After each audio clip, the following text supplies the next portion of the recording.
नमस्कार दोस्तों, कैसे हैं आप? बढ़िया हैं। एनएमएमएस परीक्षा उत्तीर्ण छात्रों को ऑनलाइन क्लेम बिल भरना होता है, जिससे छात्रवृत्ति स्टूडेंट्स के बैंक अकाउंट में ट्रांसफ़र की जा सके। और यह कार्य अभिभावकों को करना होता है, क्योंकि हमारे विद्यालयों में जो बच्चे पढ़ते हैं उनके अभिभावक इतने जागरूक नहीं होते हैं, इसलिए हमारे शिक्षक बंधुओं को यह कार्य करना पड़ता है। अब चाहे शिक्षक बंधु करें या अभिभावक करें, सभी के लिए ये समस्या बन जाता है कि किस तरह से ये क्लेम बिल भरना है। तो दोस्तों, आज की वीडियो में मैं चर्चा कर रहा हूँ कि ऑनलाइन क्लेम बिल कैसे सबमिट करें। तो शुरू करने से पहले आपको बता देना चाहता हूं कि अभी तक आपने यदि हमारे चैनल को सब्सक्राइब नहीं किया है तो आप सब्सक्राइब कर लें और बेल आइकन को प्रेस कर लें, जिससे जब नया वीडियो डले तो उसका नोटिफिकेशन आपको सबसे पहले मिल जाए। तो आइए शुरू करते हैं। सबसे पहले जब क्लेम बिल भरते हैं तो रजिस्ट्रेशन करना होता है। तो आज हम सबसे पहले प्रोसेस को समझेंगे, कैसे रजिस्ट्रेशन करें। समस्याएं आती हैं जब हम रजिस्ट्रेशन करते हैं, तो एक रजिस्ट्रेशन करके मैं आपको बता रहा हूँ कि किस तरह से हम इस कार्रवाई को कर सकते हैं, आसानी से अपना रजिस्ट्रेशन का कार्य पूरा कर सकते हैं। और रजिस्ट्रेशन करने के बाद ही हमें लॉगिन आईडी और पासवर्ड मिलेंगे, और उसके बाद हम बालक का क्लेम बिल भर पाएंगे। और एक और बात कि जब हम रजिस्ट्रेशन करने बैठे तो हमारे पास कुछ डॉक्यूमेंट्स हों बच्चे के, जिससे समस्या नहीं हो। एक तो पहली बात तो मोबाइल फ़ोन होना चाहिए जिस पर हमें ओटीपी लेना है। यानी हो सके तो शिक्षक बंधुओं से निवेदन रहेगा कि खुद के मोबाइल फ़ोन नहीं दें, मोबाइल नंबर नहीं दें तो ज़्यादा अच्छा रहेगा, बच्चे का फ़ोन मंगवा लें। और यदि अभिभावक स्वयं करवा रहे हैं तो कोई दिक्कत ही नहीं है। दूसरा, आधार कार्ड। तीसरा, बैंक पासबुक। और चौथा, 8वीं कक्षा की मार्कशीट। एक बात और ध्यान देने योग्य है कि आधार कार्ड, बैंक पासबुक और मार्कशीट में तीनों में बच्चे के नाम में डिफरेंस नहीं होना चाहिए। ये विशेष हमें ध्यान देना है, पहले से ही उसको दुरुस्त करवा लेना है। यदि कहीं डिफरेंस है तो वो डिफरेंस नहीं होना चाहिए। यदि डिफरेंस होता है तो फिर समस्या आती है। तो आइए शुरू करते हैं। सबसे पहले आपको दिख रहा है, गूगल खोलते हैं हम, और गूगल में NSP national scholarship portal, NSP डालते हैं। एनएसपी सर्च करेंगे तो हमारे सामने आएगा scholarships.gov.in और नीचे लिखा है नेशनल स्कॉलरशिप पोर्टल। इस पर हम क्लिक करेंगे और इस पर क्लिक करने के बाद में ये इंटरफेस हमारे सामने आएगा। और इस कि सबसे ऊपर, ये मैं मोबाइल में कर रहा हूँ, यदि आप लैपटॉप या कंप्यूटर पे करना चाह रहे हैं तो वहाँ पर भी सेम यही स्क्रीन दिखाई देगी इस तरह की। सबसे ऊपर आप देख रहे होंगे लिखा हुआ है academic year 2020-21 national scholarship portal, और इसके ऊपर इसके आगे बढ़ते हैं तो न्यू रजिस्ट्रेशन, ये आपको दिख रहा होगा न्यू रजिस्ट्रेशन। न्यू रजिस्ट्रेशन पर हम क्लिक करेंगे। आगे के जो ऑप्शन है वो भी हम देखा है। इधर इंस्टीट्यूट लॉगिन है, जब हम इंस्टीट्यूट लॉगिन की बात करेंगे तो इस पे आएगा। सबसे पहले अब हम करते हैं रजिस्ट्रेशन पर क्लिक, न्यू रजिस्ट्रेशन।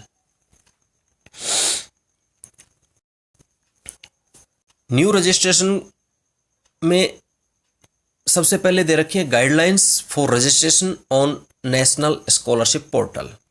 गाइडलाइंस है, इन गाइडलाइंस की स्टडी पहले कर लें, और स्टडी करने के बाद में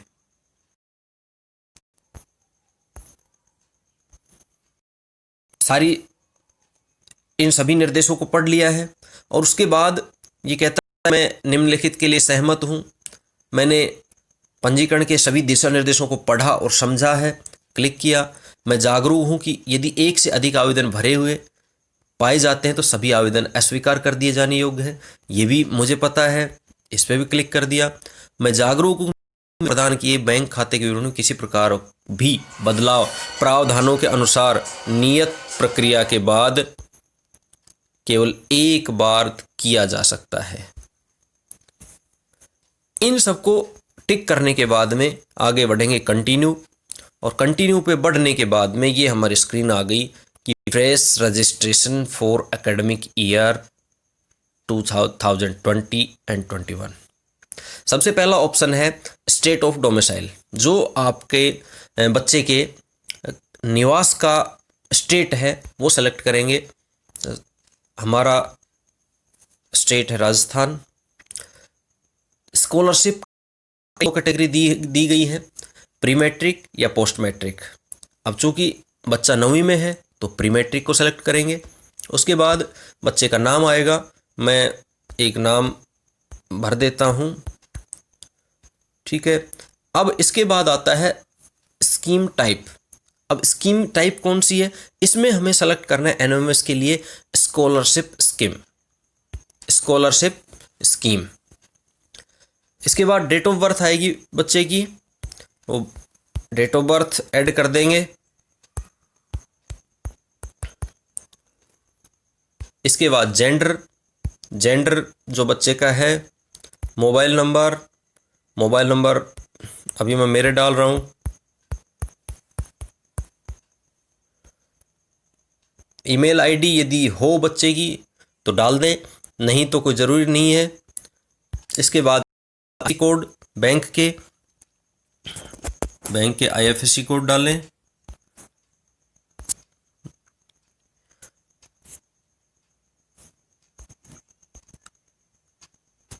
आईएफएससी कोड बैंक की पासबुक पे आपको मिल जाएंगे। ये 2 बार डालने होते हैं आईएफएससी कोड।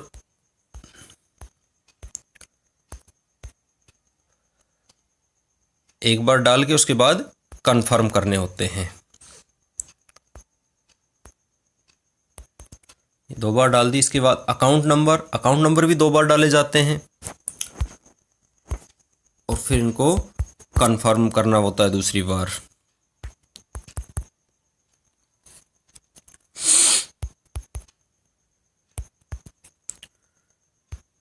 दोबारा से कंफर्म कर देते हैं।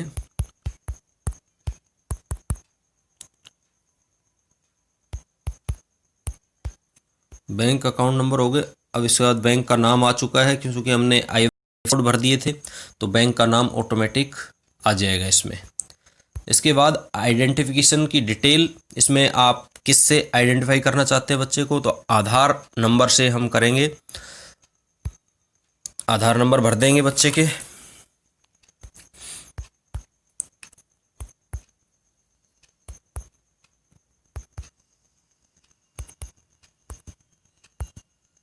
आधार नंबर भरने के बाद में यहाँ कैप्चा दिया हुआ है, ये कैप्चा इसमें हम इंसर्ट करेंगे।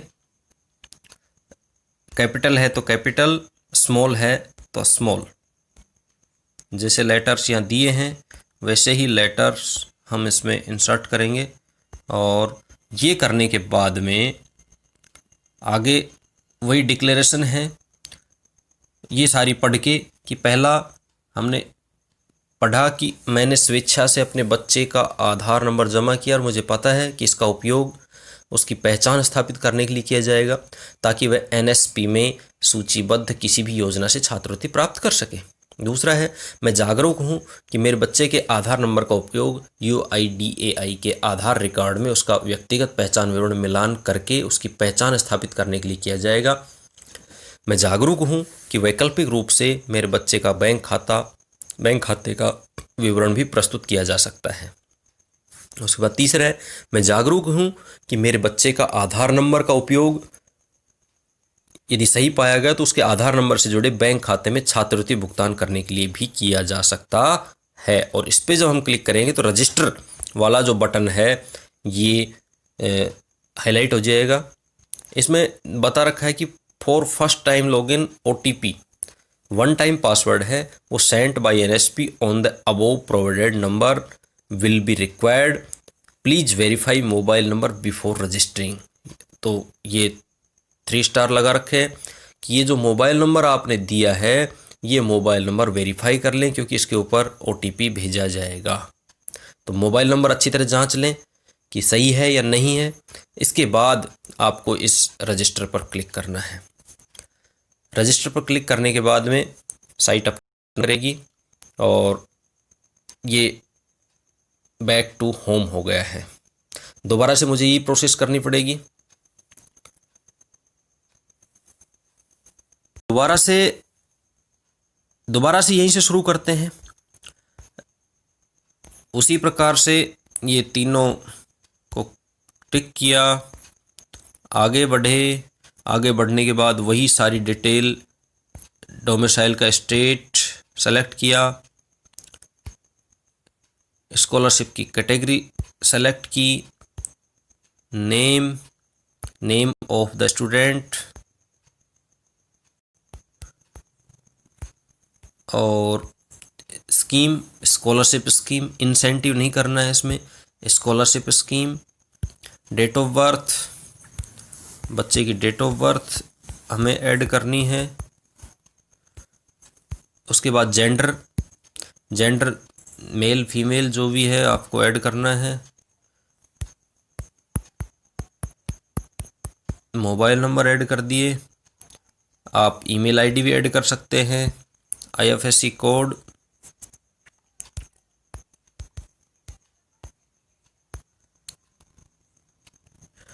और IFSC कोड आप बैंक पासबुक में देख के भर सकते हैं।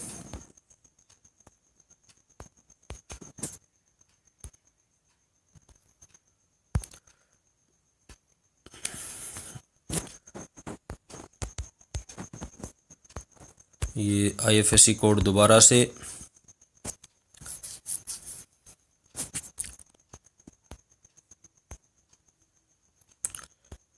इसके बाद अकाउंट नंबर,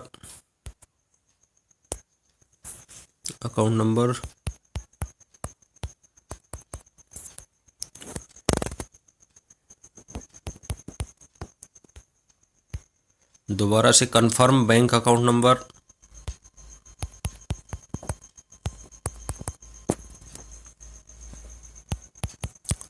ये हो गए।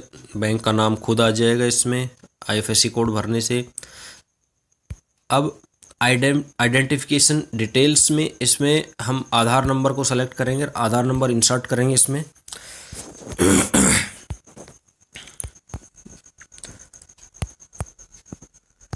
ये वही प्रोसेस है, दोबारा से भी करनी पड़ सकती है, तो हम तैयार रहें इसके लिए, क्योंकि अब ये कई बार क्या होता है कि कैपिटल I और स्मॉल l एक जैसे होते हैं इसमें। तो इस तरह की यदि कैप्चा है तो उसको आप चेंज भी कर लें, चेंज हो जाते हैं। ये भी समझ में नहीं आ रही थी, यहाँ से हम कैप्चा को चेंज कर सकते हैं।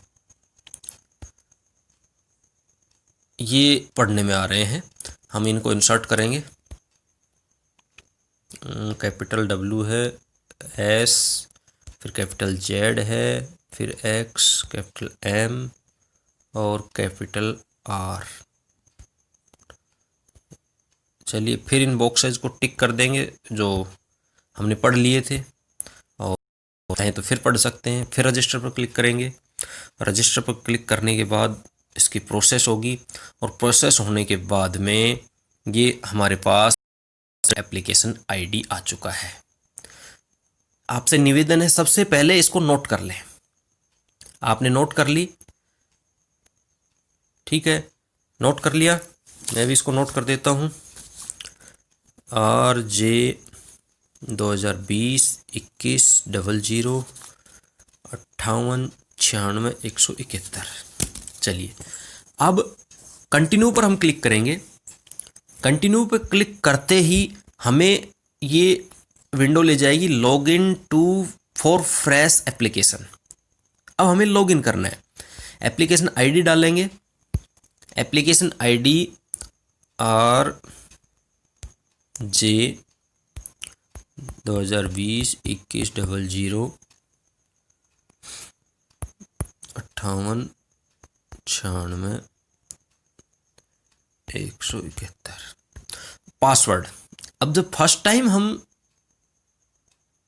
लॉगिन करेंगे तो उससे पहले रजिस्ट्रेशन होते ही हमने जो मोबाइल नंबर दिया था उस पर मैसेज आ जाएगा कि डियर स्टूडेंट, आपका इस तरह से रजिस्ट्रेशन हो चुका है। और first time password date of birth होती है उसी फॉर्मेट में जिस फॉर्मेट में हमने उसमें दी थी। जैसे ये देखें, ये वाला जो निशान है, जो ऑब्लिक का निशान है, ये इसमें ज़रूर देना है हमें, जो हम डेट ऑफ बर्थ इंसर्ट करेंगे उसमें। इसके बाद कैप्चा कैपिटल M है, capital R, small J, capital U और कैपिटल X, कैपिटल B। ये हमने लॉगिन किया और लॉगिन करते ही सबसे पहले OTP, पहली बार लॉगिन करते ही पहले OTP, और OTP आ चुका है मोबाइल पर 5LZ5I 5LZ5, अब ये I confirm OTP। Confirm OTP करने के बाद सबसे पहला काम जो करवाता है वो करवाता है न्यू पासवर्ड, चेंज पासवर्ड। उसमें आपको नए पासवर्ड अपने बनाकर वो डालने होते हैं, चाहे आप कुछ भी बनाएं, XYZ जो भी आपको याद रह सके, @123 XYZ @123। वीक बता रहा है, अगर हमें स्ट्रॉन्ग करना है इसको तो ABCD @123। एक जो लेटर है वो बड़ा कर दिया हमने, कैपिटल कर दिया, ABCD @123। हो गया सबमिट, और ये फॉर्म खुल गया।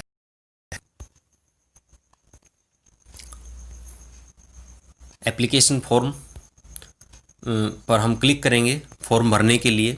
जब बच्चे का क्लेम बिल भरना है तो हम एप्लीकेशन फॉर्म पर क्लिक करेंगे। बाकी की प्रोसेस हम के लिए मिलते हैं अगले वीडियो में। सबसे पहले आप रजिस्ट्रेशन की प्रोसेस पूरा करें और फॉर्म भरने के लिए अगला वीडियो देखें। धन्यवाद।